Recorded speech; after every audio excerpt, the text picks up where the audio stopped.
Hello there, Rabbi, and it's time yet again for another in our series on how to make America good again. Not great, but good.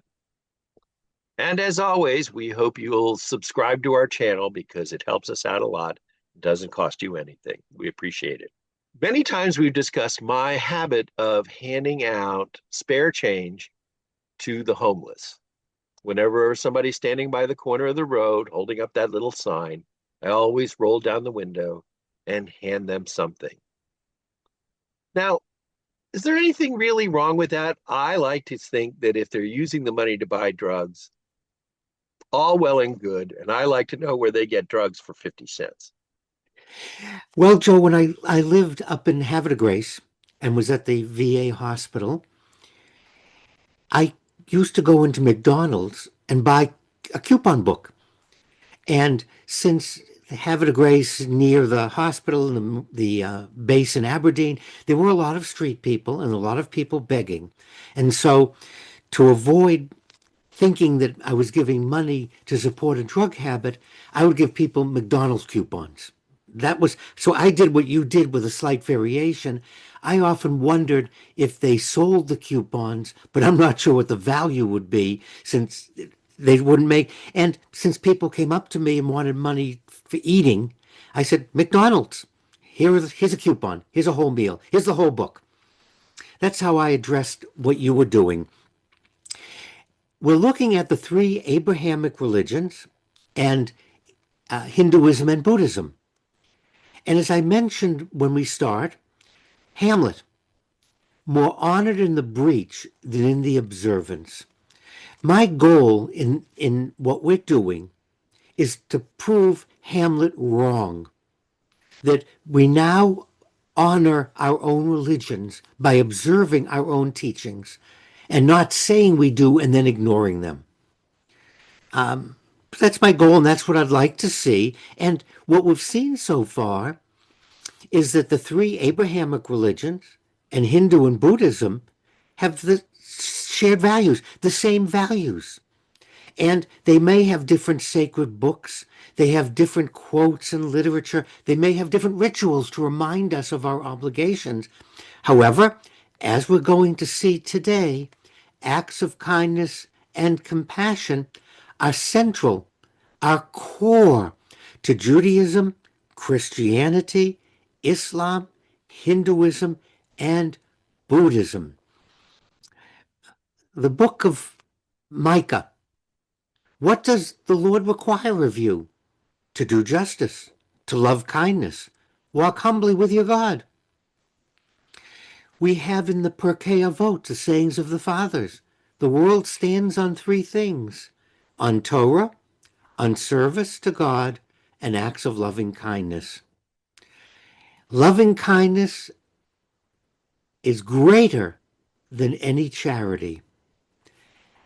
Now, since Christianity calls our Old Testament, then Christianity goes along with the book of Proverbs. Let kindness and truth not leave you. And of course, Exodus stands out, Joe. You shall not wrong or oppress a stranger who takes residence in your land. So let's build on that with Christianity. Agape, love, selfless care and compassion. Isn't that a central commandment in Christianity? It's acts of kindness and mercy are expressions of love and follow the example of Jesus. Love your enemy, mercy to the poor and the marginalized. Ah, Matthew, what did Jesus say?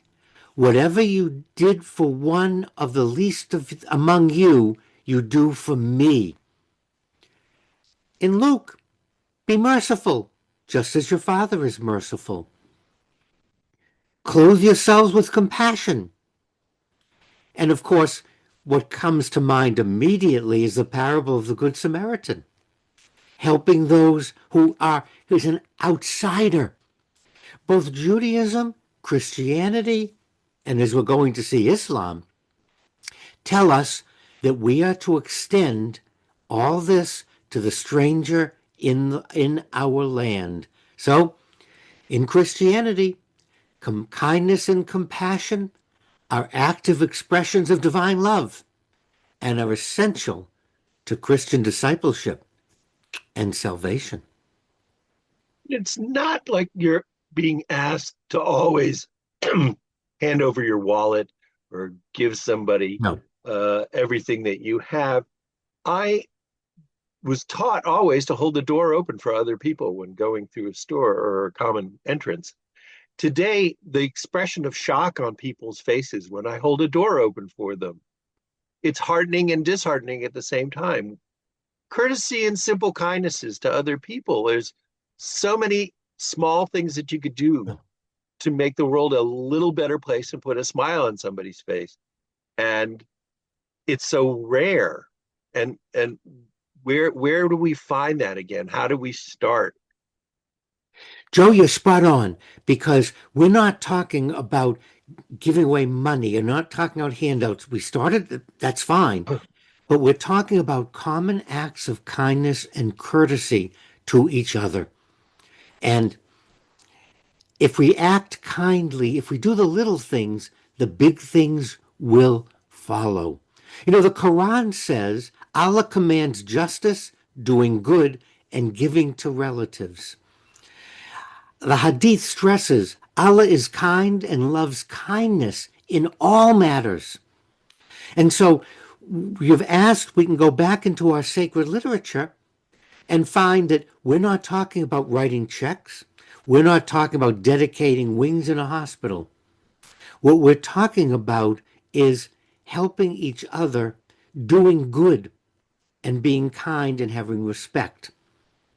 And this shows up really in Buddhism, because central to spiritual growth is to alleviate suffering and cultivating kindness and empathy in our daily activities. All of us are to be happy. Overcome angry with love, wickedness with goodness. This applies to driving on the Beltway. This applies to walking into stores. Kind, ultimate, boundless, loving kindness. And we look at the stories about the Buddha, and that's what it is. It was simple, everyday compassion. Because when we act that way, it overflows, and then we're going to donate more. We may give money, we may volunteer our time. But we see with Buddhism and then with Hinduism, it starts with these kind acts of compassion in our everyday activities towards all beings, and we make it part of our lives. And once it's part of our lives, it'll expand and we'll end up helping others beyond our little sphere. Yeah, so the next time you're driving and a car in the lane over to your right has their turn signal on that they want to go into your lane, don't try and pass them. Let them in front of you. It'll make the world a better place all around, and it'll probably cut down on the accidents that are happening all the time around here. But thank you, Rabbi, for all your advice. I know it's no accident that you always give us good counsel. It never ceases to amaze me. We were driving to Brookside Gardens yesterday, and I this particular vehicle zipped by me on the right, then cut someone off, and went on the left, made it through the light that I got caught at. Then I got to the next light where I turned left, and they weren't there. Well, God bless them. They didn't have an accident, they made it. When I made my left turn and I got to the next light, I was right behind them. So for all their antics, and it never ceases to amaze me that they just want to be a winner. That somehow in their mind is they got to the next red light before I did. And it's an accident waiting to happen. And that's not about being kind or compassion. Remember, habit. If that's their habit, imagine how they treat other human beings.